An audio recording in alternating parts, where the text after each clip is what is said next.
ओम जामदग्नाय विद्महे महावीराय धीमहि तन्नो परशुराम प्रचोदयात्।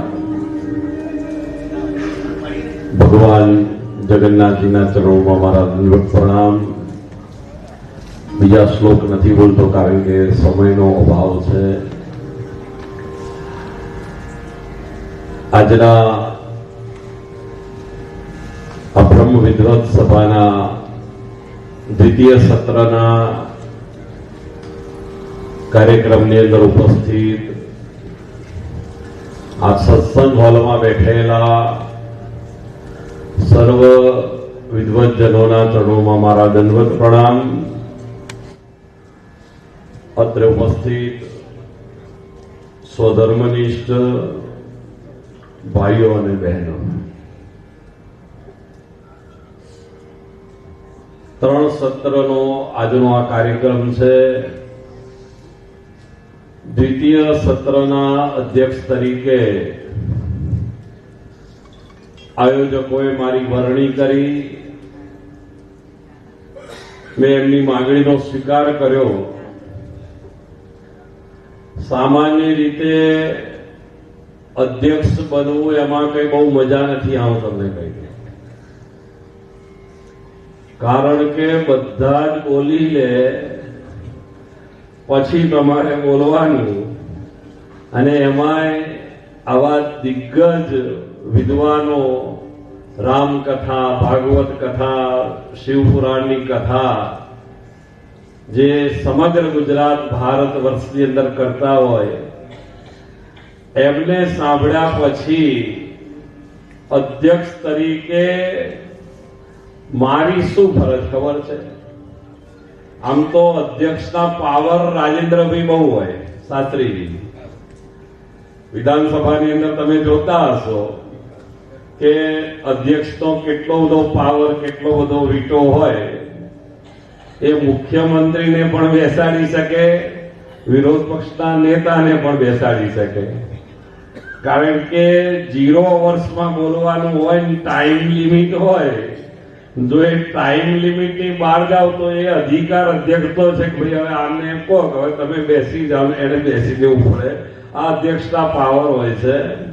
પરંતુ આજનું જે કામ છે એ અધ્યક્ષ તરીકે જે 5 વક્તાઓ અહીંયા પ્રવચન કરી ગયા છે એનું મારે વલોણું કરવાનું છે, અને એમાંથી માખણ નીકળશે કે નહીં એ મને ખબર નથી, પણ વલોણું કરવાનો ચોક્કસ એક નાનકડો પ્રયાસ મહેન્દ્રભાઈ મારા દ્વારા કરવામાં આવશે। એટલે સૌ પ્રથમ તો આદરણીય કનુભાઈ, માન્ય મહેન્દ્રભાઈ, પૂજ્ય રાજેશભાઈ, તાલીઓના ગડગડાટથી આને આપણે વધાવી લઈએ કે આ ખૂબ સુંદર પ્રયોગ તમે કર્યો છે। અભિનંદનને પાત્ર તમે છો। કનુ કાકા તો અમારા વડીલ છે, માર્ગદર્શક છે, ગાયત્રીના પરમ ઉપાસક કનુ કાકા છે। તો એવું કહેવાય છે કે યોગ્ય સમયે કરેલું કર્મ માણસને અનેક ઘણું ફળ આપે। શિયાળામાં તમે કોઈને ડોલ ભરીને પાણી આપો એના કરતા ઉનાળાની અંદર પ્યાલો ભરીને પાણી આપો, ડોલ કરતા પ્યાલા પાણીનું ફળ ભગવાન આપણને વધારે આપે।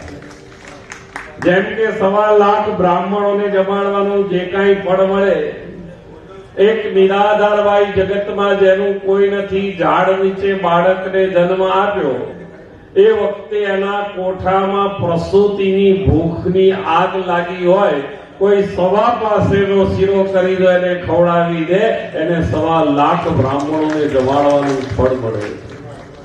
તો યોગ્ય સમય એટલે આ હોળાષ્ટક, હું એવું માનું છું। આને ઘણા યોગ્ય નથી ગણતા, પરંતુ હું એવું માનું છું કે ભગવાનનું સ્મરણ કરવામાં, જ્ઞાનની ચર્ચા કરવામાં કે હૃદયના શુદ્ધ ભાવથી કોઈ પણ કર્મ કરવું હોય તો કોઈ પણ દિવસ મારા તમારા માટે ખરાબ નથી। હું તમને કહું એટલે હું આજે વિદ્વાનોએ કહ્યું છે એનો ખંડન નથી કરતો, હું તમને કહી દઉં એ જે કાંઈ હશે પરંપરામાં હું પણ માનનારો માણસ છું.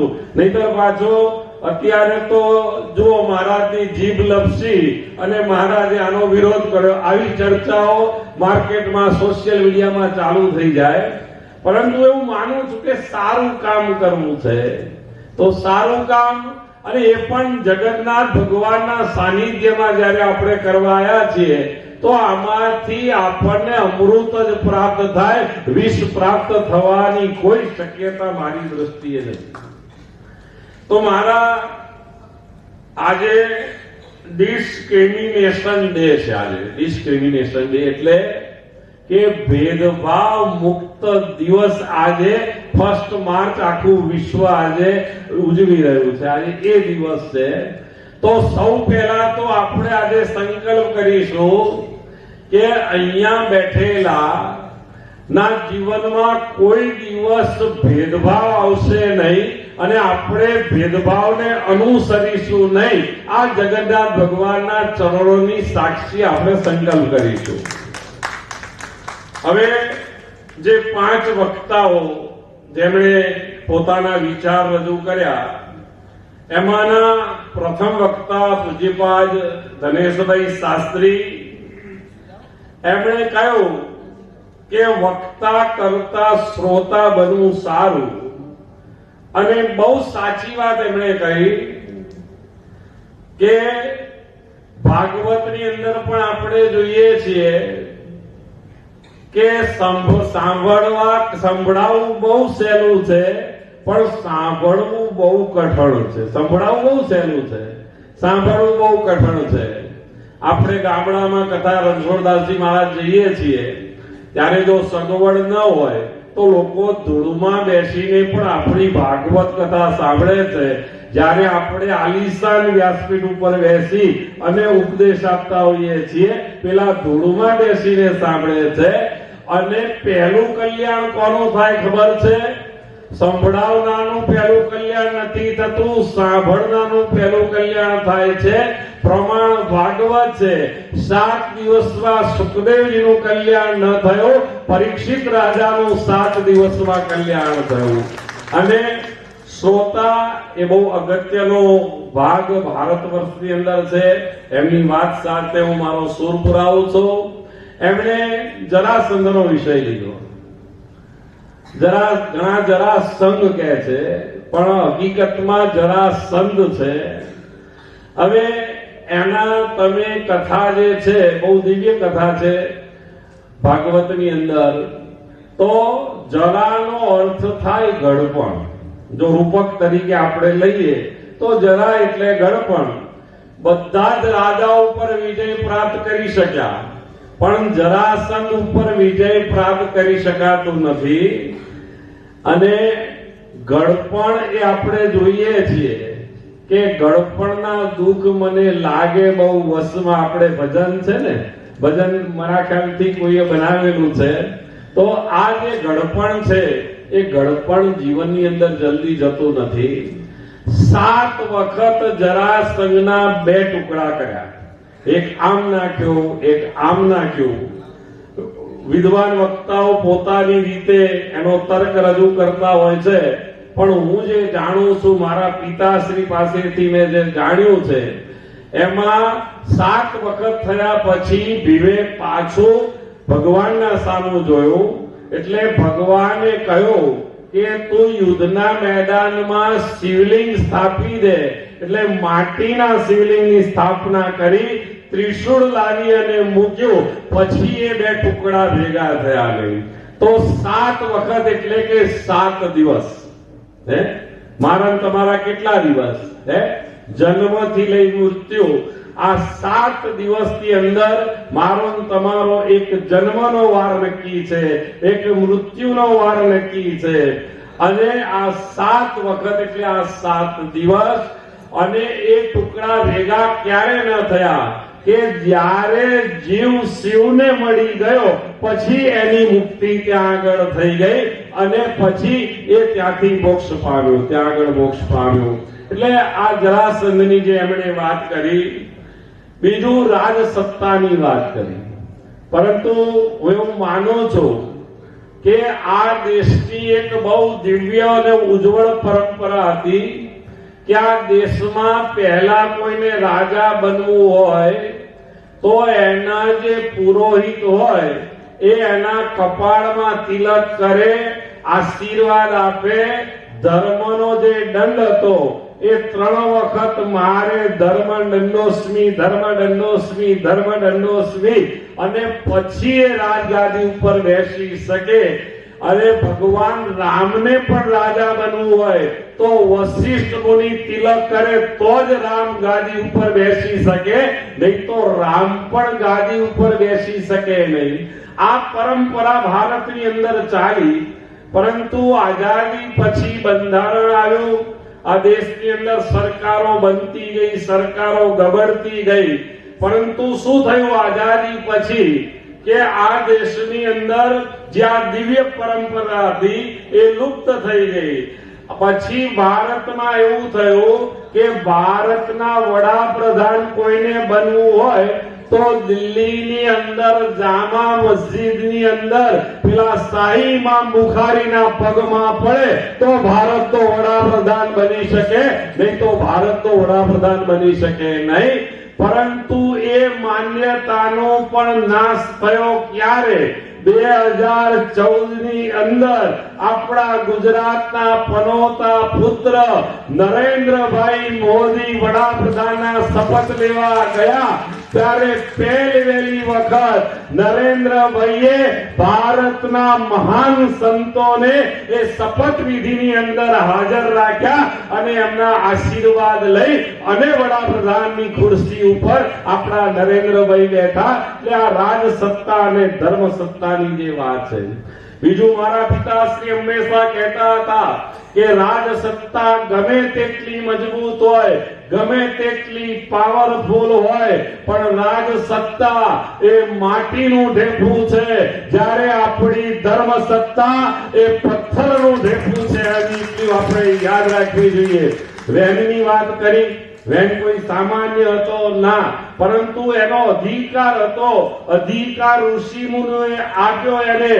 તો જેનામાં સર્જન કરવાની તાકાત છે અને જેનામાં વિસર્જન કરવાની તાકાત છે એ ભારતના ઋષિ, એ આપણે લોકો છીએ, એ આપણા ડીએનએ માં છે, એ મારા તમારા જીનેટિકની અંદર રહેલું છે.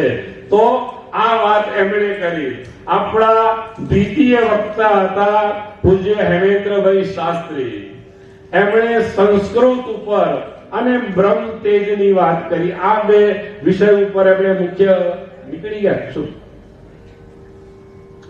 એમણે વાત કરી તો બહુ સ્વાભાવિક છે કે ભારતની ઓળખ એ જ સંસ્કૃત છે. સંસ્કૃત, સંસ્કાર અને સંસ્કૃતિ આ 3 વ્યક્તિના જીવનની અંદર આવી જાય તો એના જીવનનું કલ્યાણ થઈ જાય.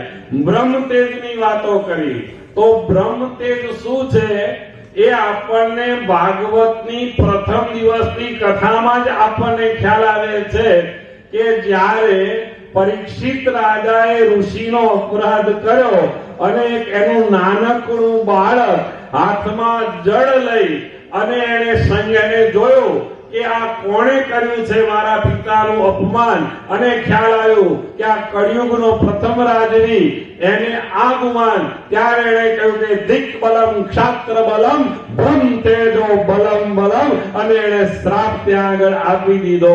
તો આ બ્રહ્મ તેજની વાત એ એમના દ્વારા કરવામાં આવી. આપણા ત્રીજા વક્તા હતા પૂજ્ય રાજુભાઈ પંડ્યા. આપણા ત્રીજા વક્તા હતા. એમણે ખૂબ જુસ્સાભેર અને ખૂબ આ વાસ્તવિકતાની વાતો એમણે અહીંયા આપણી વચ્ચે કરી. એમણે કહ્યું કે શાસ્ત્ર ઉપર વિશ્વાસ, શાસ્ત્ર ઉપર વિશ્વાસ નથી એવું હું કોઈ દિવસ માનતો નથી. હિન્દુઓને વિશ્વાસ નથી નહીં, રાજુભાઈ વિશ્વાસ તો 100% છે. કારણ કે દોરા કપાય તોય ડાકોર દ્વારકા જાય હિન્દુ પ્રજા, અછોડા કપાય તોય અંબાજી જાય હિન્દુ પ્રજા, કરોડો માણસ કુંભના મેળામાં કૂદી જાય, 66 કરોડ લોકો કુંભના મેળામાં જાય, ડૂબકી મારે, બાજુમાં કઈ જ્ઞાતિનો માણસ છે એ પણ આપણે જોતા નથી. આખા વિશ્વની અંદર સામાજિક સમરસતાનો સંદેશો જો કોઈ આપ્યો હોય તો આપણે પ્રયાગના કુંભના મેળાએ આપ્યો છે. માણસ નાત ભૂલી ગયો, જાત ભૂલી ગયો, માત્ર હું હિન્દુ છું અને મારે આ ત્રિવેણીમાં સ્નાન કરવું જોઈએ. એ વિશ્વાસ તો છે આપણને, નથી એવું નહીં, પણ વિશ્વાસ ઘટો નથી. પણ મારા ઘરમાં વધારે પ્રજા હશે તો ઘરમાં ટેલિવિઝન નહીં લવાય, ઘરમાં ગાડી મારાથી નહીં લવાય, ઘરમાં ફ્રીજ મારાથી નહીં લવાય, ઘરમાં એર કન્ડિશન મારાથી નહીં લવાય. એ વિશ્વાસ આપણો ત્યાં આગળ તૂટે છે કે હું, મારા પિતાશ્રી કહેતા હતા કે ધન્ય છે કે મુસલમાનને 10x12 ની ખોલીમાં રહેતો હશે, બારણું ખોલે એટલે 2-4 બકરા નીકળે, 2-4 કુકડા ત્યાંથી નીકળે, 5-10 ટાવરિયા નીકળે, 2-4 બીબીઓ નીકળે. હાથ લારી ચલાવતો હોય પણ એ મુસલમાનને અલ્લાહ ઉપર વિશ્વાસ છે કે મારો અલ્લાહ તાલા મારું પૂરું કર્યા વગર રહેશે નહીં. એ આપણે આના કારણે વિશ્વાસ ભંગ આપણો થાય છે. એટલે એમણે જે એક વાત કરી છે, બીજું એમણે તિલક અને વસ્ત્રની વાત કરી. જો માણસની 50%, શેક્સપિયર એવું કહેતા હતા કે માણસના 50% ઓળખાણ એની વાણી ઉપરથી થાય અને 50% ઓળખાણ એના વસ્ત્ર ઉપરથી થતી હોય છે. આજે ગુજરાતના કોઈ પણ ખૂણે કોઈ પણ માણસ રહેતો હોય તો એની ઓળખ કરવી હોય તો એ બોલે એટલે આપણને ખબર પડી જાય. હવે મેહાણાનો કોઈ પટેલ ભાઈ હોય, એ આપણી આગળ આવે, 1 2 3 4 અને 5 બોલે એટલે સમજી જવાનું કે મેહાણાના પટેલ છે. હવે કોઈ સાબરકાંઠાની વ્યક્તિ હોય, સાબરકાંઠાનો માણસ, એનો લહેકો આખો અલગ છે કે સાબરકાંઠાનો માણસ આવે એના લહેકા ઉપરથી ખબર પડી જાય કે આ સાબરકાંઠાનો માણસ છે. કોઈ સૌરાષ્ટ્ર કાઠિયાવાડનો માણસ હોય તો એની મીઠી જબાન અને એની જે જબાનની અંદર મીઠાશ છે એના ઉપરથી ખબર પડી જાય, કારણ કે એનો લહેકો આખો અલગ છે. એટલે આપણને ખબર પડી જાય કે આ કાઠિયાવાડ સૌરાષ્ટ્રના વ્યક્તિ છે. અને સુરતીની ઓળખાણ તો તમને ખબર જ છે કે વાતચીતમાં 1-2 ગાર બોલી જાય એટલે આપણે સમજી લેવાનું કે આ સુરતી છે. એટલે વાણી અને વસ્ત્ર એ બહુ મોટી વાત છે. હું મારા વખાણ નથી કરતો, પણ વસ્ત્ર માણસની ઓળખ કેવી આપે છે એનો એક દાખલો રણછોડદાસજી બાપુ આપો કે સ્ટેચ્યુ ઓફ યુનિટી, જે સરદાર વલ્લભભાઈ પટેલનું સ્ટેચ્યુ છે, એનું જ્યારે ઉદ્ઘાટન થયું ત્યારે સાધુ સંતોની જવાબદારી મારી પાસે હતી. એ સાધુ સંતોને હું લઈને ગયેલો અને એ વખતે જે ત્યાં આગળ બધા ફટાકડા ફૂટ્યા અને જે શો થયા એમાં એક વિડિયો વાયરલ થયો ત્યાં આગળ સ્ટેચ્યુ ઓફ યુનિટીનો. હવે મારો ખાલી પાછળનો ભાગ દેખાતો હતો. કયો? મારો ચહેરો કોઈએ નહોતો જોયો, પણ મને લગભગ 1000 વિડિયો દેશ વિદેશમાંથી આવ્યા અને મને કહ્યું બાજી આ તમે જ હોય એવું મને લાગે છે. તો આ માણસ તો વસ્ત્ર, એનો વેશ, એની ઓળખાણ છે.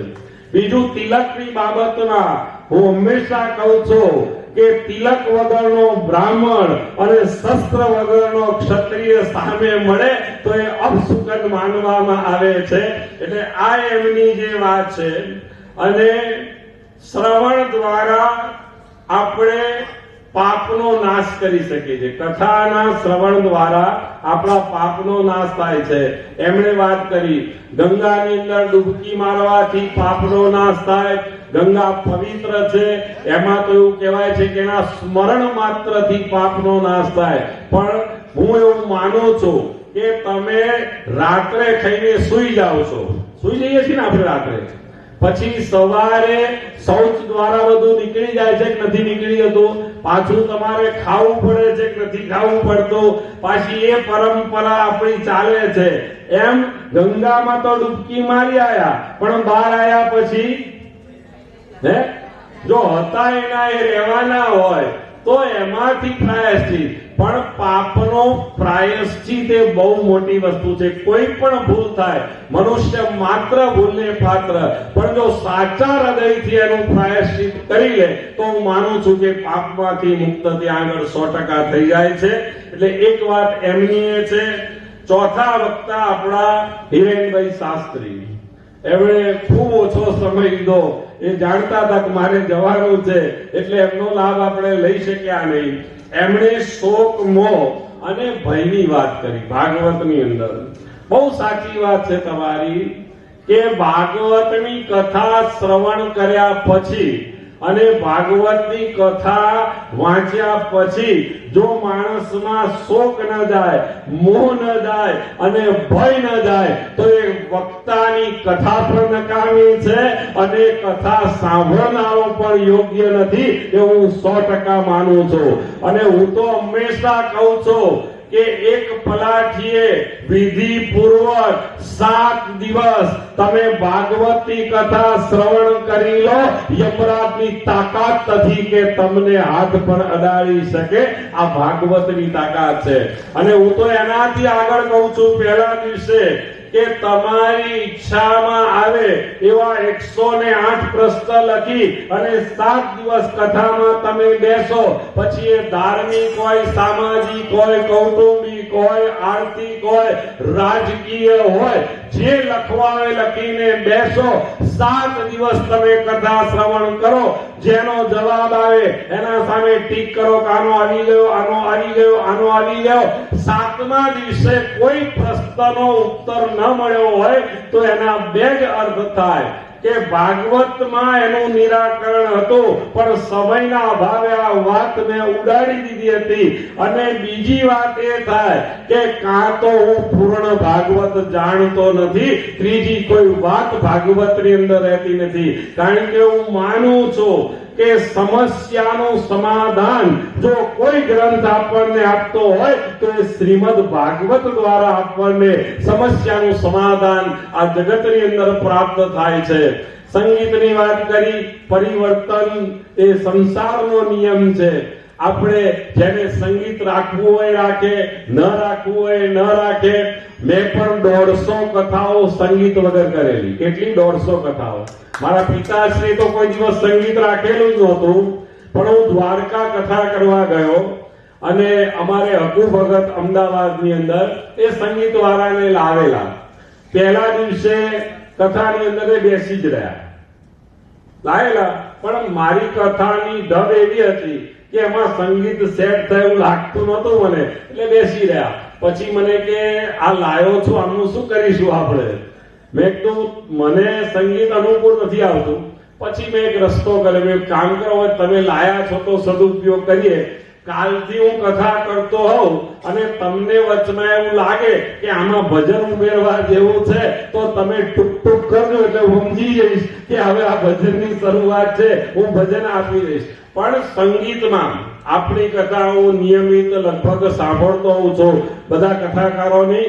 પણ સંગીત ખોટું છે એવું નથી, પણ જે કથા ચાલી રહી છે એને અનુલક્ષીને જો ભજન આવશે તો એમાં કોઈ ભાવમાં ફરક નહીં પડે, એમાં કોઈ શંકાને સ્થાન નથી. પણ પછી ત્યાં આગળ તમે અલી મોલા કરો તો એ ઠીક કહેવાય નહીં. આ હું તમને કહી દઉં, એમાં ત્યાં આગળ ના ચાલે એટલે સાહેબ ના ચાલે. આ હું તો બહુ સ્પષ્ટ કહેવા વાળો માણસ છું. એ ના ચાલે અને કરવાની જરૂર નથી. આ હું તમને કહી દઉં, મારા પિતાશ્રી એક મંદિરમાં ગયેલા અને ત્યાં બધા દેવી દેવતાઓની મૂર્તિઓ હતી. છેલ્લે કાબાનો પથ્થર મળ્યો, બાઇબલનું કંઈક ત્યાં આગળ હતું. એટલે મારા બાપુજીએ કહ્યું કે આ કેમ અહીંયા મૂક્યા છે? તો કહે છે આપણે સર્વ ધર્મમાં માનીએ છીએ. કહે છે બહુ સારું. કહે છે ચાલ માતાજીનો ફોટો લઈ લે. માઈ મંદિર હતું, માતાજીનો ફોટો લઈ લે, હું તને મસ્જિદમાં લઈ જાઉં. જો એ તને મસ્જિદમાં ફોટો મૂકવા દે તો આ કાબાનો પથ્થર હતો મૂકજે. ત્યાંથી બંનેને હટાવી લેવામાં આવ્યા. એટલે જે વસ્તુની તમે જે વિષયની કથા કરો છો એને અનુરૂપ ભજન હશે તો હું નથી માનતો કે ભાવમાં કોઈ ફરક પડે નહીં. હા, હું એક વાતમાં ચોક્કસ માનું છું કે બને ત્યાં સુધી ફિલ્મી ગીતો એ ભાગવતની વ્યાસપીઠ ઉપર થવા જોઈએ નહીં, એ નિષેધ છે. એનો આપણે વક્તા તરીકેની મર્યાદા ચોક્કસ આપણે જાળવવી જોઈએ. અને શ્રવણ દ્વારા સમસ્યાનું નિરાકરણ એ પણ મેં આપને કહ્યું. આપણા છેલ્લા વક્તા હતા અંજનાબેન હતા. એમણે જે વાત કરી, એમણે ડિવોર્સ ઉપર વાત કરી, એટલે કે છૂટાછેડાની વાત કરી. હવે હું મારી કથાની અંદર આ બધું જ કહેતો હોઉં છું કે આ થવાની પાછળનું મુખ્ય કોઈ કારણ હોય તો આપણે હિન્દુઓ વિભક્ત કુટુંબમાં માનનારા થયા, એ જ આનું મુખ્ય કારણ છે. બીજું કોઈ કારણ નથી. આ યાદ રાખી લેજો. કારણ કે પહેલા સંયુક્ત કુટુંબની અંદર આપણે રહેતા હતા. સંયુક્ત કુટુંબમાં આપણા સારા ખોટા પ્રસંગ, દુઃખ સુખના એ વહેંચાઈ જતા હતા. કોઈને ખબર પડતી નહોતી અને આપણું કામ થતું હતું. એકબીજા વડીલો નાના મોટા એકબીજાને સાચવી લેતા હતા. આજે તમે જુઓ સમાજની વરવી વાસ્તવિકતા કે હસબન્ડ વાઈફ નોકરી કરતા હોય, એક એમના ત્યાં ઇશ્યુ હોય, હવે બીજામાં તો આપણે માનતા નથી. આપણે તો બીજામાં માનતા નથી. બાકીના ભલે 4 ને 5 10 થાય. આપણે તો પહેલા આપણે બેન આપણા બેન, હવે આપણે તો આપણે બેન આપણું એક. આપણે વક્તાઓને ખાસ મારી વિનંતી છે કે ભાગવતની કથા, રામ કથા કરો, પણ સમાજને જાગૃત પણ તમે આવા વિષયો સાથે કરજો. મારી વિનંતી છે. જો આપણે આજ પરિસ્થિતિમાં રહ્યા તો એક બાળક હશે, પુત્ર હશે, તો રક્ષાબંધન આવશે ત્યારે એના કાંડે રાખડી બાંધનારી બેન નહીં મળે. એક દીકરી ઘરમાં હશે, એને પરણાવીને સાસરે મોકલીશું. ભાઈ બીજ આવશે, એ વીરાની રાહ જોઈને બેઠી હશે કે મારો વીરો આજે હોત તો મારા ઘરે બેનના ત્યાં જમવા માટે આવ્યો હોત. એ બેન ભાઈનો સંબંધ બંધ થઈ જશે. મામા માસીનો, કાકા કાકીનો, ફુવા ફોઈનો આ સંબંધો આપણે બંધ કરી દઈશું. આ પરિસ્થિતિ મને બહુ દુઃખ થાય છે. હું તમને કહું કે આ હિન્દુઓ કયા રસ્તે આગળ વધી રહ્યા છે. મને ખ્યાલ, હું હિન્દુ જગાડવા વાળો માણસ છું, એ જ કામ કરું છું, એટલે આજે ઉતાવળ કરી રહ્યો છું. બીજું કોઈ કારણ નથી. બાકી મને કોઈ 5 રૂપિયા આના એક્સ્ટ્રા આપતું નથી અને મારે રૂપિયા હિન્દુત્વ માટે જોઈતા પણ નથી. પણ આપણે ઘટી રહ્યા છીએ, આપણે વિભાજિત થઈ રહ્યા છીએ અને એટલા માટે આ પરિસ્થિતિનું નિર્માણ એને જો કોઈ અટકાવી શકે એમ હોય તો આ કથાકારો અટકાવી શકે એમ છે. એટલે આ વિષય પણ તમારે કથાની અંદર આપણે લેવું જોઈએ. છૂટાછેડા, ડિવોર્સ. આપણા, હું છેલ્લે એક વાત કહું કે અત્યારે બેહદ પિક્ચર આવ્યું છે ગુજરાતી. હા, એના સ્ક્રીનિંગ ની અંદર હું ગયેલો. મારું ઇન્ટરવ્યુ લગભગ બધી જ જગ્યાએ ચાલુ છે. મિયાભાઈ મને બાપ સુધીની ગાળો પણ દે છે, મેં વાંચી પણ છે અંદર. એ તો જે એની કઈ બહુ અમે ચિંતા કરતા નથી, કારણ કે હું આ કામ કરું છું મારી પરંપરાની અંદર છે, મારા લોહીની અંદર આ રહેલું છે અને અમે તો વર્ષોથી આ કરતા આવ્યા છીએ અને મોતથી કોઈ દિવસ ડરવાની જરૂર નથી. To every man upon the earth that comes sooner or late, 5 men should not die better. માણસ એક દિવસ વહેલા કે મોડા મરવાનું છે, તો શા માટે સારી રીતે ન મરવું, સારી રીતે મરવું. એટલે શીરો પૂરીને ભજીયા ખાઈને મરવું ના. sake of the region, sake of the cow, sake of service of mankind, sake of motherland. માનવ જાતિ સેવાને માટે, ધર્મને માટે, ગાયને માટે અને રાષ્ટ્રના માટે જીવીને મરવાનો આપણો ધર્મ સિદ્ધનો આપણને શીખવાડે છે. એ બેહદ પિક્ચર જે છે એમાં લવ જેહાદની અત્યારની વાસ્તવિકતા બતાવવામાં આવી છે. દરેક કથાકારોએ આ પિક્ચર જોજો, મારી તમને વિનંતી છે. સલમાન શાશ્વત બનીને આવે છે, રફીક રસિક બનીને આવે છે, મોહમ્મદ મહેશ બની અને આપણી દીકરીઓને ઉલ્લુ બનાવી અને નિકાહ કરી અને પછી એને ત્યજી દેતા હોય છે. આ વરવી વાસ્તવિકતા એ પિક્ચરમાં છે. ખાસ ખાસ બહેનોને મારી વિનંતી છે કે તમારી દીકરી 12 થી 15 વર્ષની હોય તો એને આ પિક્ચર બતાવજો, કારણ કે આ જે ઘટનાઓ ઘટે છે ને એ 12 થી 18 વર્ષની વચ્ચે જ ઘટતી હોય છે, એટલે ખાસ તમે આ પિક્ચર એમને બતાવજો. બેહદ પિક્ચર એનું નામ છે, આપણે બધાએ ફેમિલી સાથે જોવી જોઈએ. એટલે અહીંયા જે બહેને વાત કરી એ પણ સમાજની વરવી વાસ્તવિકતા. આજે છૂટાછેડાની વાત તો જવા દો, 10 વર્ષ સાહેબ જવા દો, કોઈ લગ્ન નહીં કરે હિન્દુઓ. આ લખવું હોય તો લખી રાખજો દિવાલ ઉપર, કારણ કે કાયદા બની ગયા છે. બની ગયા છે ને, સાથે રહેવાના કાયદા અત્યારે બની રહ્યા છે. 10 ના કદાચ 20 વર્ષ તમે માની લો, પણ ભવિષ્ય શું હશે એ આપણને સામે દેખાઈ રહ્યું છે. આપણે પશ્ચિમની આંધળી સંસ્કૃતિનું આંધળું અનુકરણ કરી રહ્યા છીએ.